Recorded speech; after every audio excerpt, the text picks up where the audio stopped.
Батцангаа гэдэг хүний зураг байна. Энэ уур Монголын жиж монголчуудын соёлын төлөө тэмцэж Батцангаа бол 2009 онд дөрвөлжүүлэхээр Улаанбаатарт ирсэн.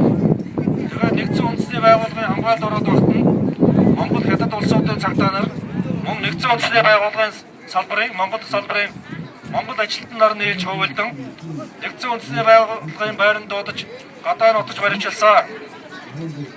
За энэ үнийг ингэж одоо Монгол хятадын аргас этгээдүүд нээж баривчилж хятад улсад аваачид тушааснаас болоод энэ хүний амьдралд их гай учирсан.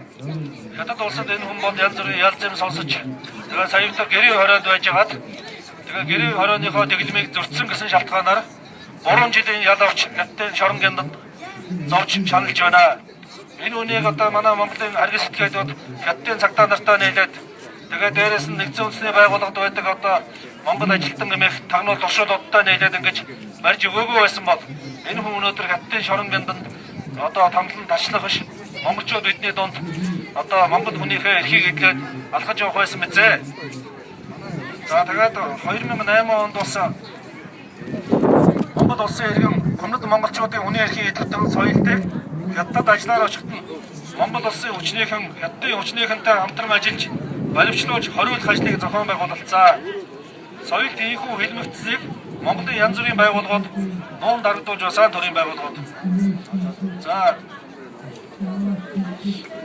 өмнөд Монголын нэр тэмцэгч Малчин мэргэн алгацснаас хойш хүний эрхийг эдвэхтэн 4 өмнөд Монгол улсад ирсэн ч мөн гадаад руу дөрвөхөөс аргагүй байгаа. Нэг нь бүсгүй хүн бөгөөд амжиргааны ямар ч их үүсэргүй айл дамжин өдөр хоногийг төөрүүлж хэцүү байдалтай байна. Монгол хүн Монгол улстай ийм байдалтай байж болно гэж юу?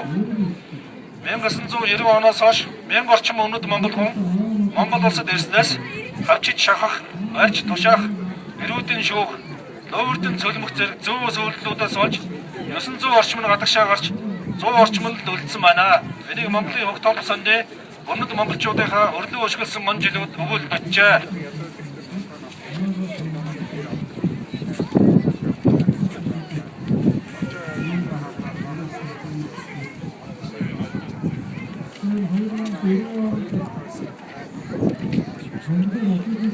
Энэ Монгол улсад өмнөд монголчуудыг худлаагт холбогдуулж өдөртөг эрүүдэн тамалдаг нь арилахгүй байсаар байна. Зарим жишээ дурдъя.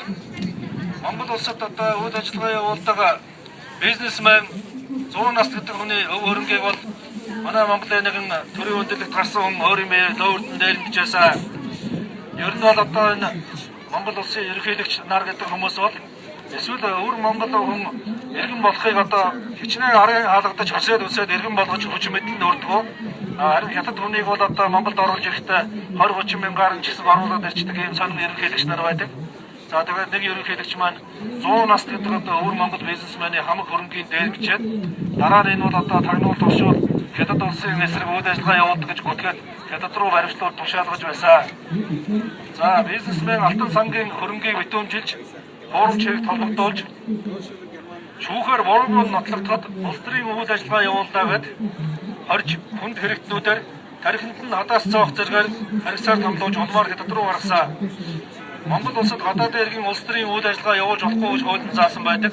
Энэний дагуу бол өвөр Монгол хүмүүсийг бол нэг амжиргааны аян хоолны тухайд ярихгүй бол улс төрийн үйл ажиллагаа явууллаа гэж одоо гадагшин гаргадаг, тушаадаг, хятад улсад одоо хов мэдүүлдэг, аваачиж харьцуулдаг их байна.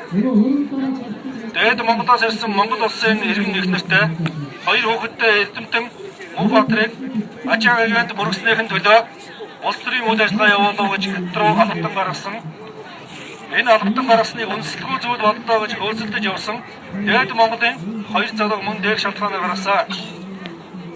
98 онд Монголын орчтын эцэг гэгддэг зориг алгацсны дараа өмнөд монголчуудыг мөн хэлмэгдүүлсэн. Нэгдсэн үндэсний байгууллагын хамгаалалт ор байсан хүний эрхийг эдгтэн ялтад зоргийг алсан эргийг хэлсээр хүлээх гэж халаалтын ширэн мөргүүлэн зодох зэргээр харгасалж нэгдсэн үндэсний байгууллага түүнийг Швед рүү дөрвөлөх ажлыг яралтай зохион байгуулж байсан. Хүнд гэмтсэн ялалтыг дамнуургаар шоронгоос онгоцонд мөргөж байсан. Нэгдсэн үндэсний хамгаалалт ор байгаа гэдэг нь Монгол улсад ямар ч хамгаалахгүй байсан байна гэсэн үг хэд болно. Нэгдсэн үндэсний байгууллагын Монгол ажилтнууд гэдэг хүмүүс нь ерөөсөө тагнуул туршуул хүний 8 ачим ийм хүмүүс байдаг болсон бодлоо. Одоо нэгдсэн үндэсний байгууллагын төлөвчийн комиссд ажиллаж байсан Анар гэдэг хүн бол Монгол улсын иргэдэг бэлгийн гаж донтон гэсэн хуурамч тодорхойлт өгч одоо олноор нь гадагш гарах хүний намаа хийсэн. Тэгээд энэ хүн бол одоо Монгол улсын хүний эрхийг цогтоо тэнцэх чиглэлд Мандан Бадарч телевиз радиогоор одоо олонтоо ярилцлага өгч Монгол улсын нэгэн ардын баатар болчиход явж байгаа. Тэр Анар гэдэг хүн бол энэ ялт хэргийг хийж одоо миний лооцсон дээр зураг нөгөө Батцангаар барьж өгснөйг төлөө ямар ч ялцсан хүлээгээгүй. Зөвхөн нэгдсэн үндэсний байгууллагын дөрвчийн комиссийнхаа тэр ажлаас хүсэл дээрээ гарах өргөдөл өгöd. Тэгээ өнөөдөр хүний эрхийн төлөө тэнцэж цогт баатаргаад одоо ингэ явж байгаа. Тэр Анартай хамт одоо энэ хүнийг бол одоо барьж тушаасан Эрдэнэ Долон гэдэг ажилтан одоо хүртэл нэгдсэн үндэсний байгууллагын дөрвчийн комиссд бол ажилласан хэврээд байна.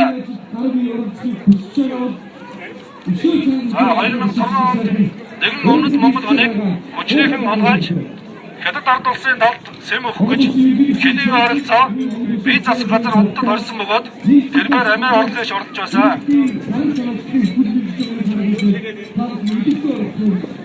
2010 онд Монголын иргэний хөдөлгөөний идэвхтэй Сухонтын амь насыг өнөөсөн эцэг эхнээсээ тодорхой байсан батал өмнөд Монгол соёлтыг уг хэргийг үйлдсэн хэмээн гүтгэж хорж байсан.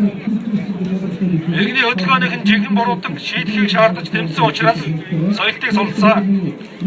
2012 онд өмнөд Монгол хүн болох цэнгэлийг төрийн эрхийг хууль бусаар авах гэсэн гэдэг хэрэгт холбогдуулж харсан.